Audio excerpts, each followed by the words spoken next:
He had mentioned that he thought he had like a little bit of tightness across his chest. So I looked at him and directly asked him, do you think you're having a heart attack? Usually for every 60 seconds of delay of care after somebody has a cardiac arrest, their chance of living drops by about 10%. And so by 10 minutes, most people do not survive. Found him without a pulse, so immediately started CPR. Death is when your heart stops, and his heart stopped. When they left in the paramedic truck, I was like, I don't know if that's the last time I'm going to see him or not.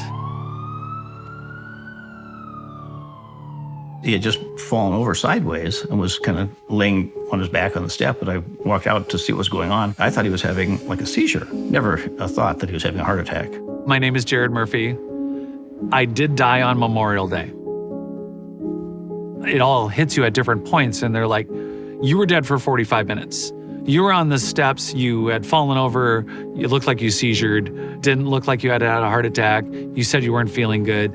Everybody gives you different pieces of it. Compressions are definitely the most important thing to get started right away. Having good, effective compressions is number one. Hennepin Healthcare is an excellent trauma center, has a great ER with all the physicians and care team, and I think both of us just assumed that that was going to be the best place for him to go. When he got to our stabilization room, he was still in full cardiac arrest, and he was getting ventilations by the medics. He was still getting chest compressions. The doctors in the emergency department had appropriately recognized, hey, this is a major heart attack.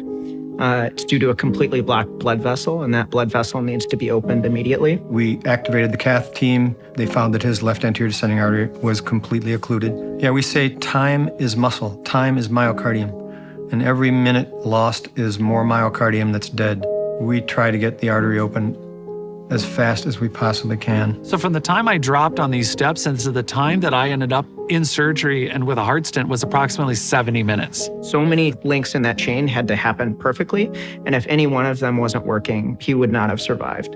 If EMS did not get there on time, if they didn't provide high-quality CPR, if the emergency department didn't recognize what was going on, if the interventional cardiology team, which is the team that does heart procedures, if they weren't able to open the blood vessel in a quick and safe manner, if he didn't get the care he got in the medical intensive care unit afterwards, and he didn't have the appropriate rehabilitation, he would have either, not survived the hospital discharge or survived with, much more morbidity and weakness than he would have otherwise. No matter what your job is, you know what it's like when you're just doing it versus you really have a passion for it. I feel really good, and I'm still really happy with the care I'm getting and where it's going. It's because it's still a journey. I didn't just overcome it.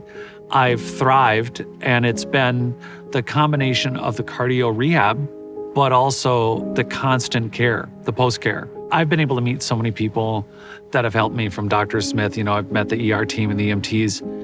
But I still haven't seen all the nurses yet that have helped me while you're in your worst state. And they were amazing, every single one of them. I would love to say thank you to all of them. I died multiple times and my heart stopped working, and they just didn't give up. So here I am.